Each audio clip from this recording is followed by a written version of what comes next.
सचिन दोस्तों, एक समय हुआ करता था, एक ज़माना हुआ करता था कि सचिन तेंदुलकर के लोग फ़ैन हुआ करते थे। लेकिन आज भी लोग सचिन तेंदुलकर को बहुत ही बड़े अच्छे तरीके से जान रहे हैं। और सचिन आज भी पूरे देश में छा गया है क्योंकि उसने पाकिस्तानी लड़की को प्यार में फंसाया है।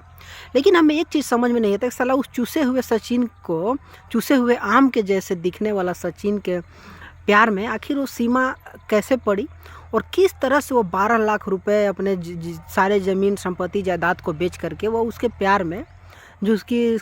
की सिर्फ हड्डियां दिखता है, वैसे व्यक्ति के प्यार में वो कैसे वहाँ से 3-3 सीमाओं को लांघ करके भारत में आ सकती है।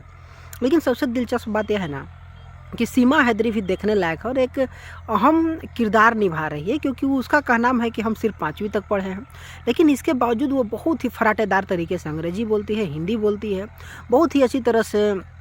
कंप्यूटर चलाने जानती है। इसके अलावा मीडिया इंटरव्यू कर रही है और बहुत ही अच्छी तरह से बेधड़क होकर के अपना बात रख रही है। इसके अलावा आप देखें कि किस तरह से उसके पास 6-6 पासपोर्ट है, 3-3 मोबाइल हैं, अनेकों सिम कार्ड्स हैं,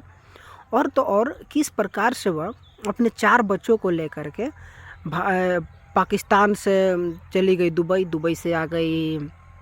नेपाल, नेपाल से भारत, किस तरह से वो बिना वीज़ा पासपोर्ट के आ सकती है। तो सोचिए कि उसके दिमाग कितने चल रहे होंगे और किस प्रकार से वह काम कर रही होगी। लेकिन ये वाकई नहीं लगता कि वो सच में अनपढ़ है और वह सच में उस लड़के के प्यार में इतना सीमा लांघ करके भारत में आई है। लेकिन ये देखा जाता है कि बार बार पाकिस्तानियों के द्वारा ऐसा एजेंडा अपनाया जाता है और ऐसा काम किया जाता है कि वो किसी भी प्रकार से ऐसे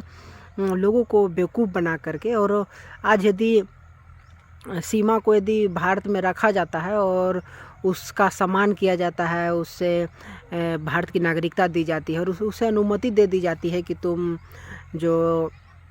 सचिन है उसके साथ रह सकती हो, तो मैं समझता हूँ कि भारत की ये सबसे बड़ी फेल्योरिटी है और कि वो ऐसे लोगों के बात में आ सके। लेकिन अभी आप देख रहे हैं कि किस तरह से उसके ऊपर लोगों का ध्यान जो है वो पड़ा हुआ है, जैसे एनआई हो गई, रो हो गई, और भी अलग अलग लोग अथी माध्यम के द्वारा, संस्थाएं के द्वारा उसको देखा जा रहा है कि किस प्रकार से वह उसका जांच पड़ताल की जा रही है। ये वाकई बहुत ही ज़रूरी है क्योंकि वो बहुत कुछ कर सकती है और हमारे देश की सुरक्षा में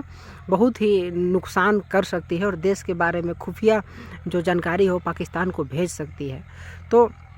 क्योंकि उसकी जो एक्टिविटी है इसी देखी जा रही है कि उसके ज़ुबान पर एक भी उर्दू शब्द नहीं आ रहा है और फराटेदार तरीके से हिंदी तथा इंग्लिश बोल रही है, और भारत में आते ही भारत के जैसा साड़ी पहनने लग गई, भारतीय परिवेश में पूरी तरह से ढल गई। तो सोचिए उसे कितने प्रकार से कैसी ट्रेनिंग दी गई होगी कि ऐसा वो कर रही है।